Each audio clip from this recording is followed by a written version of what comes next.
Hi, and welcome Hi. to Trippin' with Dave 6. It's really kind of 6, 7, 8, 9, 10, and 11, because this is the first stop on our first really long trip with our new Rpod. So we are actually at Tyler State Park. We're in the Lake View section, and we're in spot number 29, which is not pull through. We traded out from a pull through spot because it was shady. You can kind of see the lake back there behind us. And we're actually headed to Travis's 30th high school reunion. It's old, yeah. And the reason that shade was important, actual temperature was 101 when we got here today. So Yeah. shade took precedence over pull through. Yeah, so it's pretty steamy here today, but we just wanted to say hi and get us started on this 10-day trip that we're taking across kind of the northeast-ish area of, well, northeast from Texas. The northeast yeah. part of southeast. East. Okay, so anyhow, we'll see you soon. Thanks. Good morning, it's early, it's Saturday. We are Trippin' with Dave, episode 6, day 2 First of morning. the long trip. We are at Tyler State Park and we're up early. We're gonna do the lake trail that goes right around the lake. Sorry, Travis is over there. Travis is kind of shaking. Had a great time last night at our pre-reunion reunion. And today we're up early to try to beat the heat. It's supposed to be extra hot today, so we're gonna probably stay inside once it gets, you know, into the hundreds. So good morning, and if you have a chance, come and stay at this beautiful park. Okay, we're taking a little walk around the Lakeshore Trail at Tyler State Park. So it's a beautiful morning, as you can see. Both Travis and I grew up coming to this park. That's the main like swimming area, store right across from us. This is a lovely state park. Very similar to Huntsville State Park that we like. Very wooded. There are almost no sites that aren't shaded. The difference here is that you get a wide variety of trees with some pine trees, whereas at Huntsville you get mostly pine trees. But it's a lovely, lovely place to spend a weekend, even if it is over 100 degrees. And if there's any real RVers watching this for places to go, if you have a motorhome, check into it, because there is nothing but trailers here, and on the maps it says trailer camping or trailer and tent camping. It may be that motorhomes aren't allowed.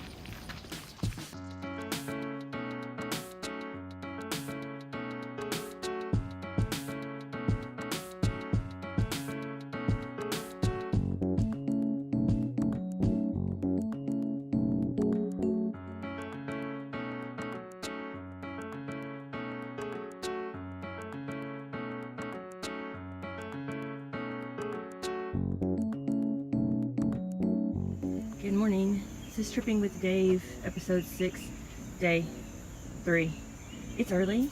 We're up really early this morning because we're headed to Kentucky today. We're in Northeast Texas, so we're going to drive from Northeast Texas all the way to Kentucky. And as you can tell, everyone else at the campground is still asleep. So Travis, great ad for Monster there, Travis, is unhooking the water. We're about to Monster was the sponsor. Yeah. You can see it's pretty quiet. So, you can hear the birds, and the lake looks beautiful. We want to leave early this morning because we don't want to have to set up at an unfamiliar campground, well, a campground at all, but especially an unfamiliar one in the dark. So we're hoping to get to Kentucky while there's still daylight so we can do this on the other end in the light. Okay, well, we'll give you some highlights of our trip on the way. Happy Saturday. There are a lot of vehicles we've noticed on the road pulling campers who don't use them. I guess they just think, you know, I'm a great enough driver, I don't need to do this. Okay, so we're hooking them onto the hitch here. And Travis is going to come across and do the other one. These bars, Travis, how much do they weigh? No, they're not. They're pretty heavy. But like not so much you can't pick them up. Maybe 20 pounds each. Okay. And you want to be careful with them because if you're wearing nice clothes, yeah, you'll get grease on you. They're dirty. Sometimes they just get dirty. I've got my shorts that are already pre-dirty. Pre-greased shorts. Yeah, good advice. But they work in friction. And they sit up there, but I need my tool. To put it up there. Some people get these, and we've heard that they try to grease them. Right here. Because So to put some grease where it's kind of a little rusty right there. Because as you drive, they make all kinds of terrible racket that sounds like something's really, really wrong. But they're just doing what they're supposed to. Because it operates on friction here. And when we lower it back down, a whole lot of the weight, it'll make everything distribute evenly between the vehicle and the trailer. This is to keep them from accidentally falling off as you drive down the road. And the mallet is handy for this.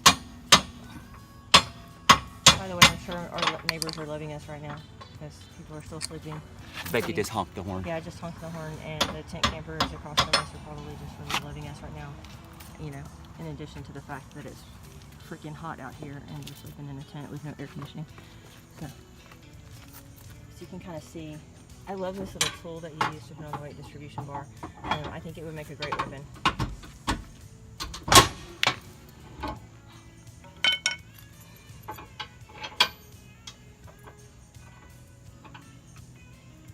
And we've driven a couple times without it, just when we're just going a few miles. When we picked up the trailer, you can definitely tell the difference. Even just a car passes, you kind of feel it sway back and forth. With them on there, a big diesel can go past, and it's still just straight as an arrow. So that's it. Those are the weight distribution. Rural farmland in Kentucky is really pretty. Very picturesque. Just outside Bowling Green.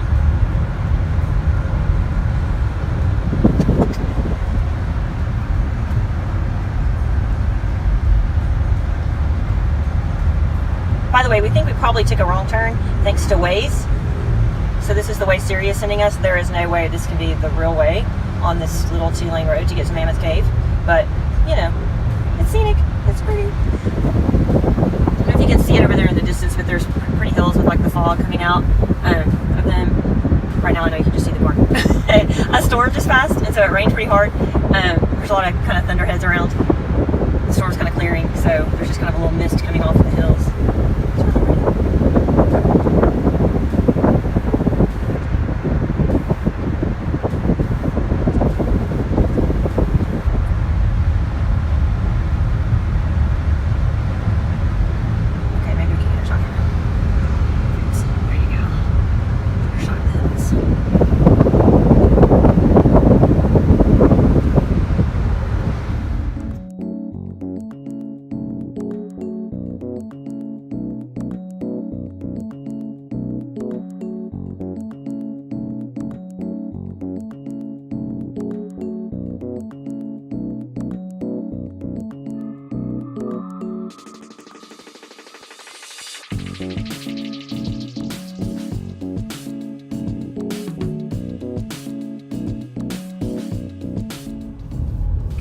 Right now we are on the road to the Green River Ferry, which you take to go across to the Mammoth Cave Visitor Center. It's beautiful out here.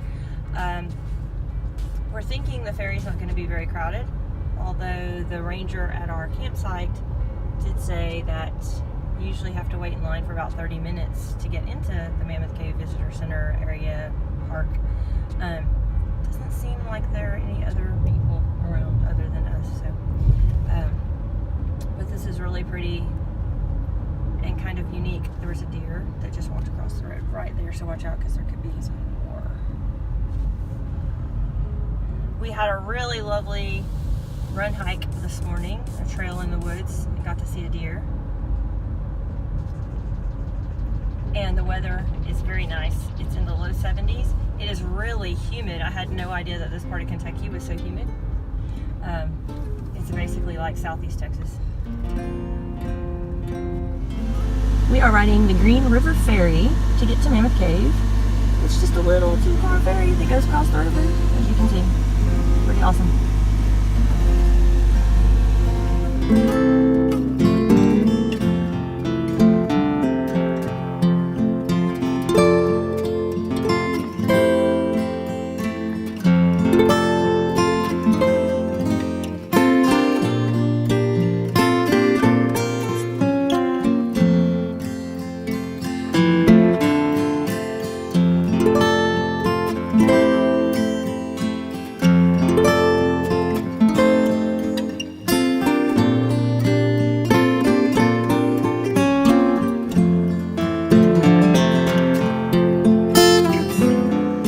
We are in Mammoth Cave National Park in Kentucky.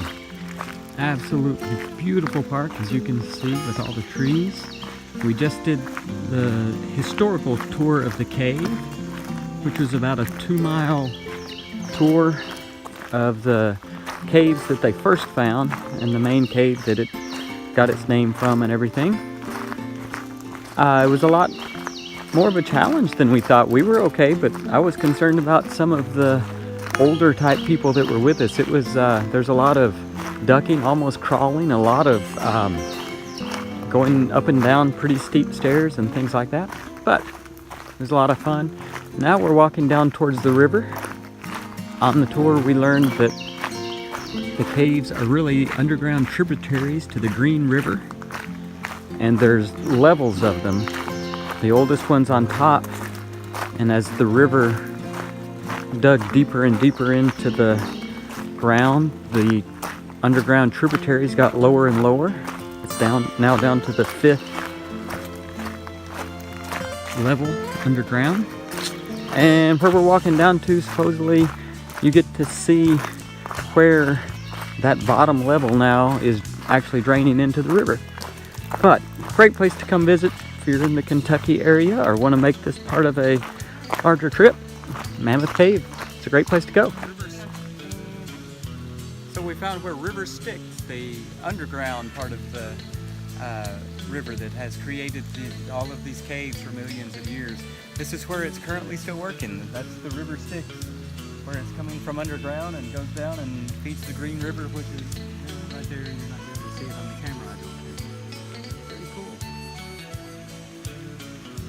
So this is what Travis was saying on the earlier video, that this is currently forming what they're calling the 6th level of Mammoth Cave, 5th level of Mammoth Cave, sorry. Currently there are 4 levels of Mammoth Cave, so this is actually forming the 5th. He said, you know, in the next 100,000 years or so, maybe we'll get to 6. So it's pretty awesome to see the creation of a new cave, a new level of the cave. And by the way, I failed to mention, I said we did about 2 miles on the particular tour that we took underground. They found over 400 miles of caves that are all connected as part of all of Mammoth Cave. And they believe there are probably about 600 miles of unexplored cave. It is the longest cave system in the world.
Okay, we are at Nolan Lake State Park in Kentucky, and we are just taking a quick little walk of the campground.